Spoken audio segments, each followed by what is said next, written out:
Evento. Este último bloque de la tarde de hoy día está dedicado exclusivamente a lo que es ginecología. Con mucha pena debo decirle que el doctor Juan Carlos Aguilar de México no ha podido venir. Recién ayer me dijeron que no venía. Quisimos que haga una videoconferencia, pero tampoco se pudo.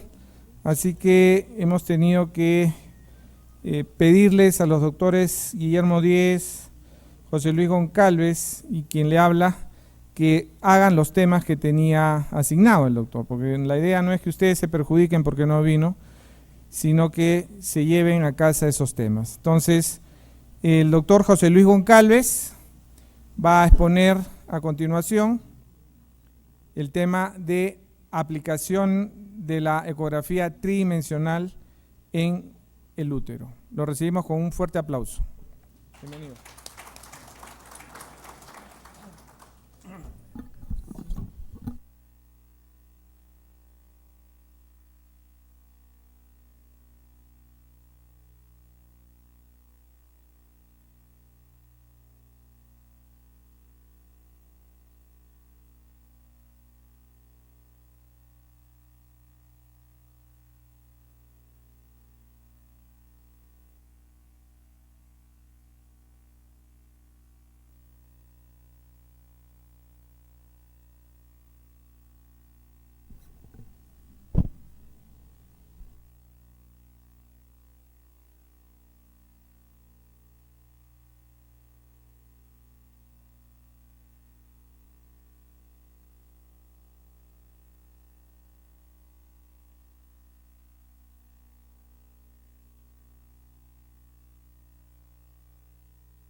Bueno, antes que nada, pues muchísimas gracias por estar hasta esta hora y muchísimas gracias al doctor Erasmo y al comité organizador por darme la oportunidad de estar nuevamente con ustedes y hablar un tema que para mí la verdad es que me agrada mucho, que es la parte de la aplicación de la ecografía en tercera dimensión.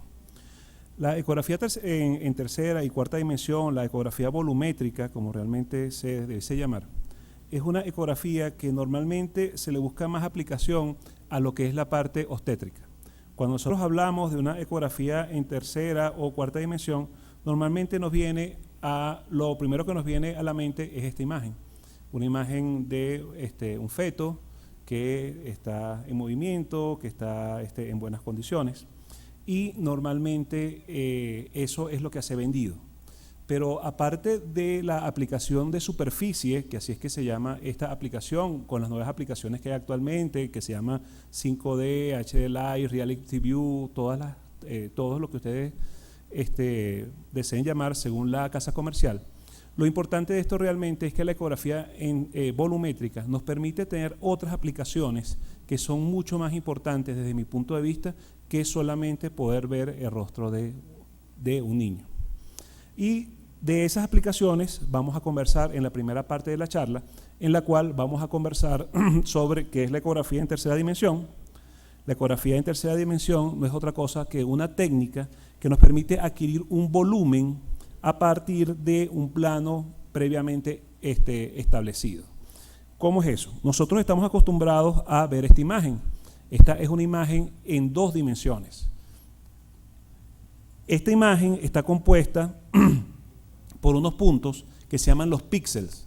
Los píxeles son imágenes o son la mínima expresión de una imagen y es exactamente lo mismo que cuando nosotros estamos viendo un televisor y de repente le cae una gota de agua, ustedes van a ver como múltiples puntos que hay dentro, en la pantalla. Esos son los píxeles, ¿ok? Los píxeles es como si nosotros estuviésemos viendo, imagínense una rebanada, un pan, y que estuviesen viendo solamente una rebanada del pan. Eso es lo que nosotros vemos en 2D, ¿ok? Solamente una porción de la imagen total que deberíamos ver. Y eso se hace y Ahora, para que nosotros podamos obtener una imagen en tercera dimensión, normalmente se utilizan transductores volumétricos que son o mecánicos o son digitales, como los que hay actualmente, que lo que hacen es que hacen un barrido automático, como el que están viendo, como el que vieron hace unos minutos, un barrido que va entre 30 y 40 grados y que inclusive se puede ampliar dependiendo de lo que nosotros queramos observar. Ese barrido puede inclusive llegar hasta los 180 grados, hasta los 120 grados, lo que hace que podamos tener un paneo más amplio de la estructura que deseamos ver. Ahora, nuevamente, imagínense que esta es la imagen que nosotros estamos viendo en 2D. Cuando yo hago una imagen en tercera dimensión, lo que hago es que obtengo múltiples cortes. Es decir, como si yo estuviese agarrando esa hogaza de pan y la estuviese uniendo junto con el resto de las hogazas que tengo y me va a dar una imagen tridimensional. Es decir, eso que está ahí, la composición de miles de cortes en 2D, es lo que me va a permitir obtener una imagen en tercera dimensión o una imagen volumétrica, más que tercera, cuarta o quinta dimensión. Y esto es más o menos lo que obtenemos con una imagen 3D. Ahora, a diferencia de la imagen en 2D, en la cual el punto o la mínima expresión es el píxel, acá va a ser el voxel. Y la diferencia que hay con respecto al píxel es que aparte de tener el eje de las Y y el eje de las X, también va a tener el eje de las Z. Es decir, lo que me va a permitir acumular información que yo voy a poder manejar y desplazarme en ese volumen y poder trabajar como si tuviese al feto en mis manos en ese momento. Entonces, ¿qué diferencia hay entre un píxel y un voxel? Esto. Con el voxel yo puedo obtener múltiples imágenes, puedo obtener múltiples planos, puedo navegar a través de la imagen, lo que hace que definitivamente sea una ventaja muchísimo mayor, aparte que me permite almacenar información que puedo revisar a los años si quiero y puedo confirmar diagnósticos, utilizarlo para lo que ustedes quieran, como si tuviesen en ese momento al feto enfrente de ustedes.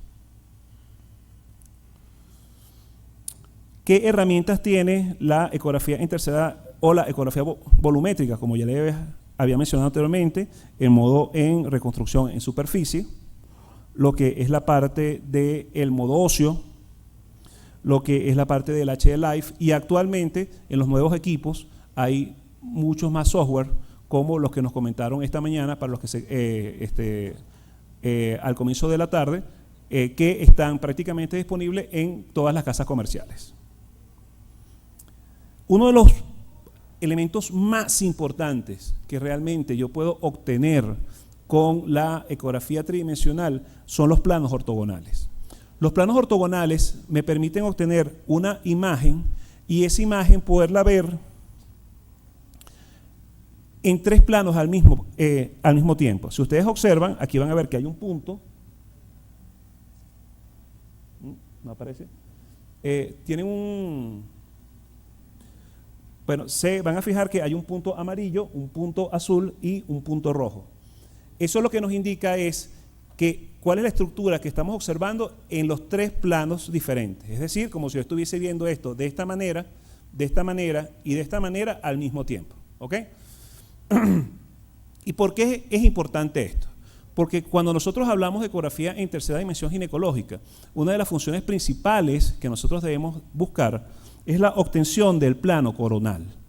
El plano coronal es muy difícil de obtener con la ecografía convencional y tiene la particularidad que me va a permitir sobre todo lo que es la valoración uterina y poder determinar si hay el tipo de malformación mulleriana en caso tal de que lo haya, etcétera, etcétera, etcétera. Entonces, primero, ¿cuál es el uso de la ecografía volumétrica o tercera dimensión en ginecología? Son varios los usos.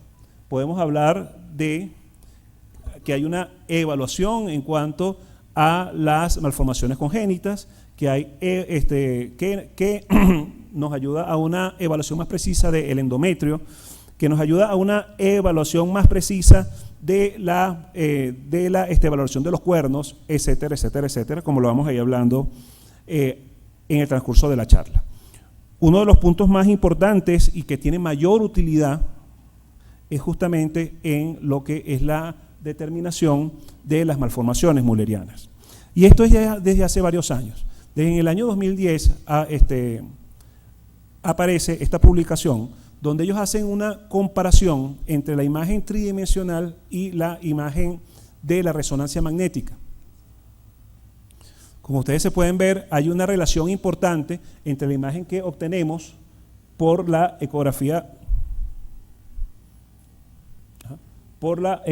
en tercera dimensión y la que obtenemos por la ecografía a través de la resonancia magnética, que es el gold estándar para la obtención de diagnóstico de las malformaciones müllerianas. Estas imágenes son imágenes nuestras, donde se puede observar las diferentes malformaciones que hemos visto, ahí faltan unas cuantas también.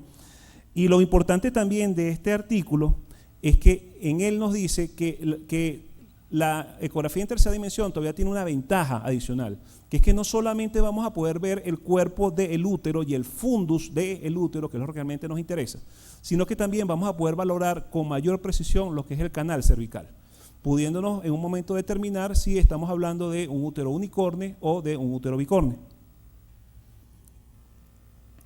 Muy bien. Uno de los problemas que hay actualmente es que siempre existe una correlación entre lo que es el diagnóstico y el manejo del paciente. En la actualidad hay una disyuntiva en cuanto a la técnica a utilizar o a la clasificación a utilizar y la forma de cómo llegar al diagnóstico en cuanto a el útero tabicado, ¿ok? Y eso es porque hay dos tendencias, una que es la dada por la escuela europea y otra que es la dada por la escuela americana. Desgraciadamente no se han puesto de este acuerdo todavía y la mayoría de la literatura reciente habla que la escuela europea de fertilidad tiene el problema de que puede aumentar el diagnóstico en cuanto a úteros tabicados y que por eso se puede hacer que se hagan metroplastias más de las convenientes o más de las que se debiesen realizar. Entonces, a raíz de eso, en el año 2018 también aparece esta publicación en la cual ellos hacen una comparación de lo que es la parte de la clasificación o del medio para poder clasificar los úteros tabicados a través de la clasificación europea, la americana, y ellos llegan a la conclusión que lo mejor es guiarse por esto que está acá, que son los espacios interostales, y que si la distancia que hay entre los ostium y el fondo de la cavidad uterina es mayor de 10 milímetros, es decir, es mayor de 1 centímetro, podemos hablar de que estamos en presencia de un útero tabicado y no de un útero arcuato. Muy bien. Aquí otra cosa también importante es tratar de que podamos hacer el diagnóstico diferencial entre lo que es un útero sectado y un útero bicorne. Si ustedes se fijan, esta imagen que está acá es un corte coronal del útero, esta imagen un poco más roja es la parte miometrial, esta parte un poco más beige es el endometrio, y es como si estuviésemos obteniendo un corte de esta manera a nivel del útero. Fíjense cómo podemos ver con bastante facilidad lo que es el fundus uterino. Fíjense cómo acá vemos un fundus que está completamente liso en la parte superior, o sea que esto nos habla a favor de que esto es un útero sectado. Y aquí fíjense cómo nos podemos observar que hay prácticamente dos hemiúteros, ¿ok? Lo que hace que podemos llegar al diagnóstico de un útero bicorne unicoli. Nosotros vamos a conversar acá un poco más sobre lo que es la parte del útero bicorne. ¿Y eso por qué? Porque el útero bicorne, aparte de que es uno de los más frecuentes, también es uno de los que tienen mayor complicación con respecto a lo que es la parte de fertilidad. Y eso no es porque la mujer no quede embarazada. Si ustedes observan, esta que está acá es una imagen de un paciente nuestro en el cual observamos un útero con un septo completo que divide, si ustedes se fijan aquí abajo, ven el cuello uterino que está dividido también en dos, y podemos observar una imagen anecoica en en la cavidad izquierda, que no es otra cosa sino un saco gestacional. El problema de esto es en que normalmente estas mujeres salen embarazadas, pero tienen una alta incidencia de abortos. Estamos hablando de que tienen una incidencia de abortos de un 60%. La buena noticia de esto está en que esto tiene tratamiento a través de la histeroscopía y que resulta que después que se hace la metroplastia podemos aumentar, o sea, disminuimos el número de abortos de un 60 a un 17%, que es prácticamente igual a los valores normales. Esta que está acá es un caso, fue el primer caso que nos llegó, y esta que está acá es la primera imagen que yo obtuve de ecografía en tercera dimensión ginecológica. Fue una paciente que me llegó a la consulta porque quería una ecografía en cuarta dimensión normal, tenía 28 semanas, me dijo, doctor, tengo una pequeña molestia. Pero no, tranquila, que no te preocupes, que lo más seguro es que no sea nada. Y me insistió tanto que le coloqué un espéculo. ¿Cuál es la sorpresa? Que cuando le colocamos el espéculo tenía las membranas completamente abombadas, la paciente tenía una incompetencia cervical, llamamos por teléfono a su médico tratante porque no era mi paciente, el médico no estaba en la ciudad y me dijo que por favor que me encargara de ella. La hospitalizamos, le colocamos inductores de madurez pulmonar, tratamos de mantenerlo la mayor cantidad de tiempo posible ese feto allá adentro, desgraciadamente no se pudo, a las 24 horas nació. Ese niño estuvo un mes en unidad de cuidados intensivos en una de las mejores clínicas de mi ciudad. Se comió el seguro que tenía el papá y la mamá. De ahí tuvieron que llevarlo hasta el hospital porque ya no tenían más recursos. En el hospital duró 3 días y falleció. Entonces, ¿por qué les digo esto?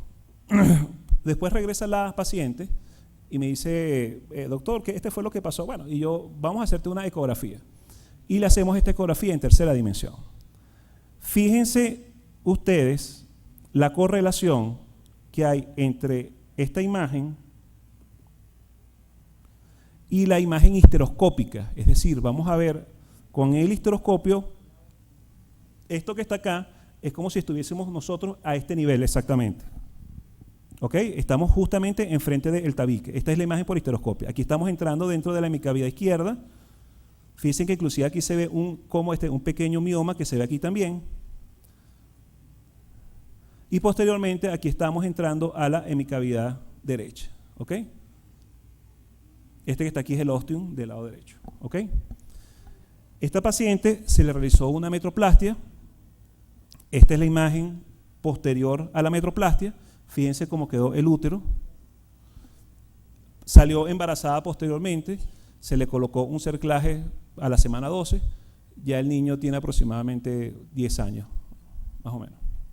Entonces, ¿por qué es importante esto? Porque si nosotros podemos llegar a un diagnóstico certero y a un diagnóstico antes de que la mujer salga embarazada, la verdad es que podemos prevenir cosas que no deseamos. ¿Ok?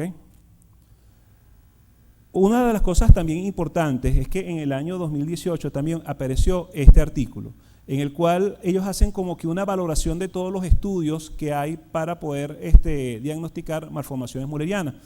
Y ellos llegan a la conclusión que si tenemos una paciente que no tiene algún signo de sospecha, se puede tratar simple y llanamente con una ecografía en 2D. Pero aquí es importante resaltar que la ecografía 2D hay que tratar de hacerla de la mejor manera posible. ¿Y a qué me refiero con esto?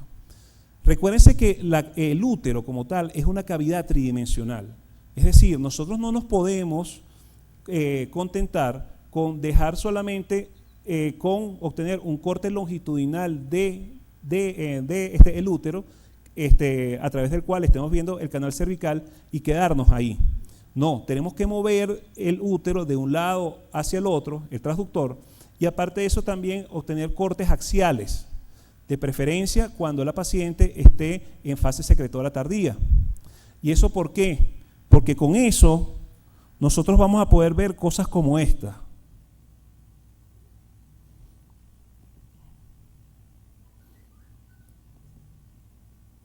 está de huelga.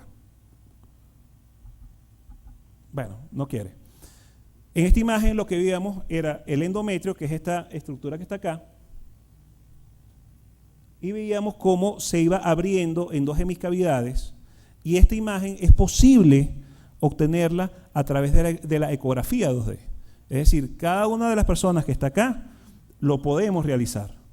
Entonces, ¿qué es lo que debemos hacer? Como les digo, no contentarnos con quedarnos con una imagen estática con el útero, sino mover el transductor de un sitio hacia el otro. Otra de las funciones que también tiene la parte de la ecografía en tercera dimensión es la visión de los dispositivos intrauterinos. Y esto es importante porque, como ya le hemos explicado anteriormente, nos permite identificarlos. Y eso, bueno, hasta cierto punto la verdad es que no tiene mayor relevancia, pero sí nos permite obtener una vista coronal nuevamente. ¿Y por qué es importante esta vista coronal? Porque con esta vista coronal nosotros vamos a poder apreciar con mayor precisión si hay o no una incrustación de alguna de las ramas del dispositivo intrauterino. Esta paciente que está acá nos llegó también, presentaba un dolor pélvico crónico, la paciente no sabía cuál era la razón. Le hicimos una ecografía en tercera dimensión y nos conseguimos con esta imagen que está acá, fíjense. Esto que está acá, nuevamente, es un útero en vista coronal, este es el miometrio, esto que está acá es el endometrio, estos son los ostium, y esto que está acá es una de las ramas del dispositivo intrauterino.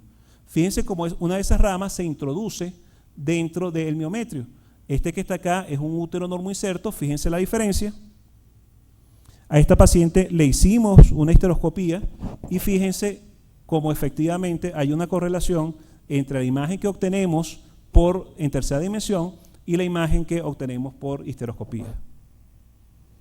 Aparte de eso, para nadie es un secreto que a veces los dispositivos intrauterinos, sobre todo los liberadores de levonorgestrel, son un poco difíciles de poder ver como tal a través de la ecografía en dos dimensiones. Fíjense la diferencia de una ecografía en dos dimensiones y de una ecografía en tercera dimensión, y como podemos ver con mucha más claridad lo que es el dispositivo en sí y que está bien colocado.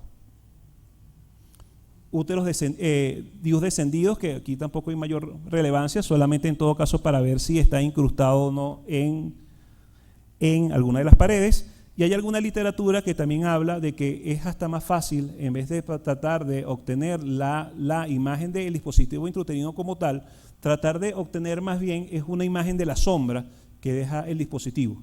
Con lo cual uno puede obtener una imagen bastante aceptable con mucha más rapidez. Otro de las utilidades que tiene la ecografía en tercera dimensión es la detección de pólipos de miomas. Fíjense aquí, por ejemplo, cómo estamos observando en esta imagen. Esta es la imagen en dos dimensiones, esta es la imagen en tercera dimensión de los miomas submucosos, y fíjense la imagen por histeroscopía. Lo mismo sucede con los pólipos endometriales. Nosotros sabemos que para poder llegar al diagnóstico de un pólipo endometrial, aparte que nos permite calcular el volumen de la lesión, con lo cual se nos hace mucho más fácil poder determinar si se va a esterilizar, cuál es la técnica de abordaje. También a veces se presenta cierta dificultad para poder localizar el vaso nutricio y poder determinar si es un pólipo o es un mioma. En este caso, fíjense, este es un vaso, este es el punto que les había dicho anteriormente de los planos ortogonales, y fíjense la diferencia. Este que está acá es el vaso nutricio que está llegando justamente, y miren lo que les decía, que estamos viendo el vaso en los tres planos ortogonales diferentes, ¿ok? Entonces, es importante que recordemos que la ecografía en tercera dimensión es una herramienta más que tenemos para poder tratar y llegar a un diagnóstico definitivo y poder, por lo tanto, ayudar a esa paciente. Que el gol estándar en este momento para la valoración de la cavidad uterina sigue siendo la histeroscopía. ¿Y eso por qué? Porque la histeroscopía nos va a permitir no solamente poder observar la lesión, sino que nos va a poder permitir tratarla. Esta que está acá es una sonohisterografía normal. Fíjense la cavidad. Fíjense aquí que estamos observando. Disculpen.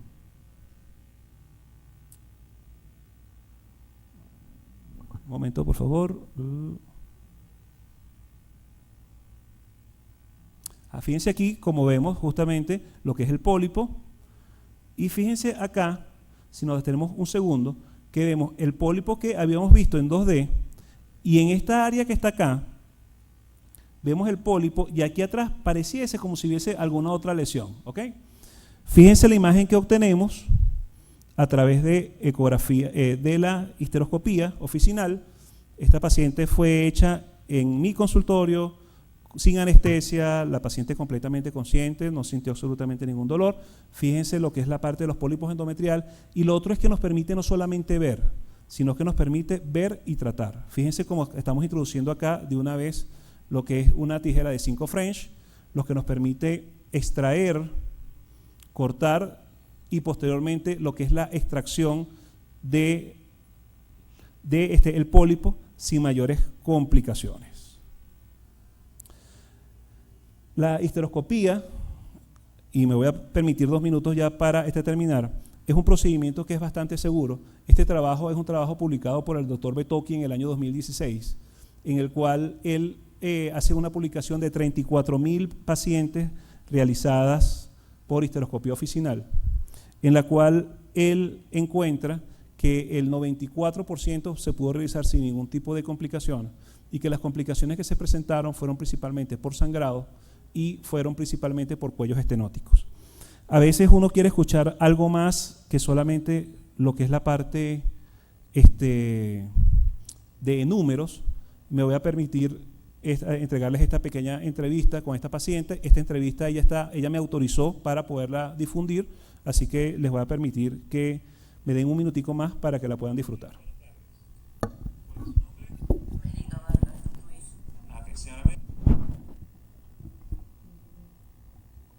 ¿Usted tiene algún inconveniente que este video lo podamos transmitir? ¿Sí escuchan? Ok. Porque lo podemos utilizar por internet, WhatsApp, todo eso. ¿Algún problema con eso? No, tampoco. Perfecto. Señora América, ¿qué estudio le acabamos de realizar ahorita? La histeroscopía. Perfecto. ¿Y con ese estudio utilizamos espéculo? No. Ok. ¿Utilizamos POSI o tirabala? No. Ok. ¿Con ese estudio se le colocó anestesia, algún tipo de anestesia? No. Tampoco. Perfecto. ¿Y el estudio le dolió mucho? No. No, es una pequeña picadita. Me va a permitir un segundo, vamos a tratar de colocar el audio para que de esa manera lo puedan escuchar mejor como tiene que ser. Un segundito. Si prenden entonces un minutico, porfa, para poder colocar el audio.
América, ¿usted tiene algún inconveniente?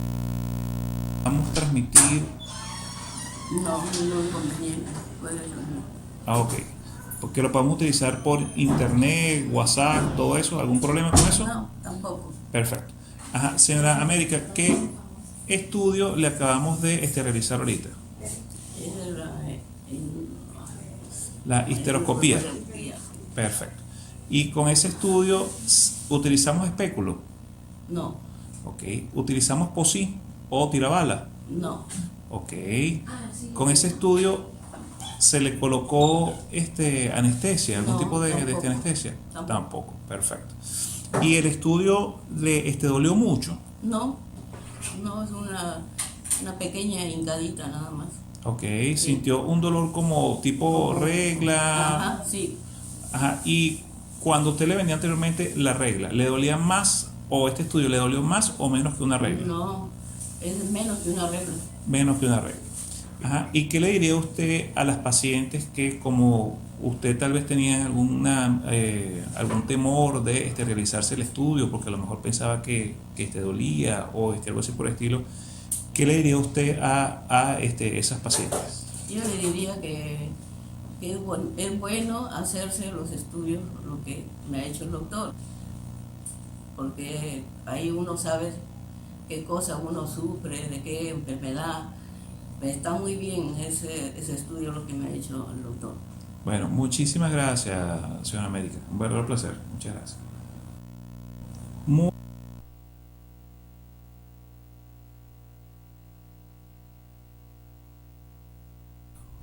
Y muchísimas gracias por su atención. ¿Alguna duda?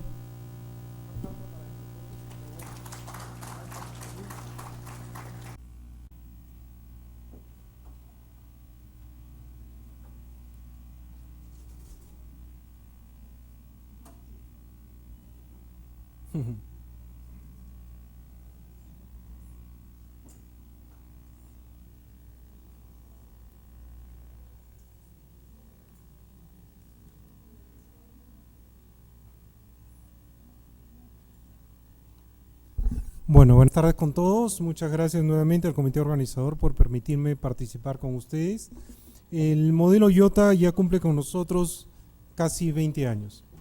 En el año 2000 se empezó con el tema de términos y definiciones. La primera parte del modelo IOTA fue la más importante de todas. Nos encargamos de intentar hablar el mismo lenguaje. Entonces, en la primera parte del año 2000 nos dijeron cómo referirnos, qué cosa significaba cada cosa de lo que veíamos. Intentamos hablar todos el mismo lenguaje. No íbamos a pasar de decir masas simples, masas complejas, quiste complejo, quiste simple, a describir lesiones. En base a estos datos, a reunir información científica similar en muchos centros, que es lo que nos permitió inicialmente, como todos describían lo mismo y trabajaban bajo los mismos criterios, conseguimos que todos pudieran hacer un trabajo de investigación multicéntrico. Y en base a ello, en el año 2005 se plantearon los primeros modelos de evaluación de riesgo, que fueron LR1 y LR2, y muy pronto el tema de las reglas simples. En el 2012 ya plantearon un esquema de manejo que consistía en primero ver la imagen y decir, a esto me parecen estas imágenes que son sencillas, y después usar lo que llamaron descriptores instantáneos, después las reglas simples, y a los que no entraban dentro de ese grupo los mandaban a ver por un especialista. En el 2014 salió a la luz el modelo ADNEX, que es el que les presentamos ahora. Después de eso, en el 2016 se publicó un trabajo con riesgo con reglas simples. Antes, con las reglas simples decíamos, ¿es malo? ¿Es bueno? No sé. Ahora, con el modelo de reglas simples, te decían el riesgo de tener cáncer es tanto. Y finalmente, en el 2019 apareció un tema diferente, que es el manejo conservador. Lo primero con el modelo IOTA, y lo más importante, es que nosotros no nos encontramos en la misma realidad que los que han definido este modelo. Aquí se aplicaba el modelo IOTA, era solamente a mujeres que se iban a operar. O sea, tú decidías operar a la señora, a la esposa del doctor Huerta, porque tenía una tumoración sólida en el ovario, y querías saber, ¿este es un tumor bueno o este es un tumor malo? Y en base a eso, tú intentabas tú intentabas decir, esta la voy a operar yo, o ¿sabes qué? Él me cae mal, mejor que lo opere él para que se le complique a él. O, ¿sabes qué? Mejor que vaya a tal centro, que ellos son especialistas en cáncer avanzado. Porque ya saben que el principal factor pronóstico en cáncer de ovario es quién lo opera. Entonces, si no es una persona entrenada adecuadamente, entonces tenemos problemas. ¿Quién desarrolló, por lo tanto, los modelos IOTA? Adivinen, centros oncológicos. ¿En qué tipo de países? En países que tienen una medicina socializada y que no te interesa trabajar tanto, entonces que no me manden todos, solo me manden los que requieran operarse. Entonces, bajo este tipo de ambiente es que se desarrolló. Entonces, el primer problema que tenía el IOTA es que nosotros queríamos usar en nuestra práctica de screening de población general. Y en esta práctica de screening de población general lo que nos interesa es decir, tú no tienes cáncer, anda tranquila. O, ¿sabes qué? Te podemos operar mañana temprano porque sabemos que va a ser una operación sencilla. No nos interesaba decir, sabes que tienes cáncer y tienes que ser transferida. Entonces, todo lo que hicieron IOTA antes del 2017, que realmente son las primeras presentaciones de manejo conservador, era solamente para decir, a esta paciente yo ya decidí operarla, ¿sabes qué? ¿Lo opero yo o lo opera especialista en cirugía oncológica? Para eso era el IOTA, nada más. Con el nuevo esquema de manejo conservador, lo que nos dice es, a esas pacientes que elegimos tumoraciones benignas, ¿realmente fueron benignas o no? Recién podemos saber. Porque hasta ayer no le podíamos decir a la paciente, ¿sabes qué? Tienes una tumoración benigna, anda a tu casa. Porque el IOTA no había demostrado que al que le dicen bueno, realmente era bueno. Solamente que al que le decían malo, probablemente iba a ser malo. Entonces, ¿quiénes entraron dentro del esquema IOTA? Las pacientes que tenían una condición. Por lo menos tenían una masa, una que no era algo fisiológico. O sea, la primera definición era lesión. Lesión es cualquier cosa que encuentras en los anexos y que no te parece que sea un quiste fisiológico, que no te parece que sea un pseudoquiste, no te parece un proceso normal y que hemos decidido operarla. Esa es la segunda condición. El IOTA no sirve para decir, sabes que no hay que operarte. Entonces el IOTA servía para esa paciente que ya decidimos operarla, ¿sabes qué? ¿Te opero yo o no? Y no estaba embarazada y debía ser operada dentro de los 120 días. Las pacientes que cumplieron estos criterios fueron integradas dentro de este sistema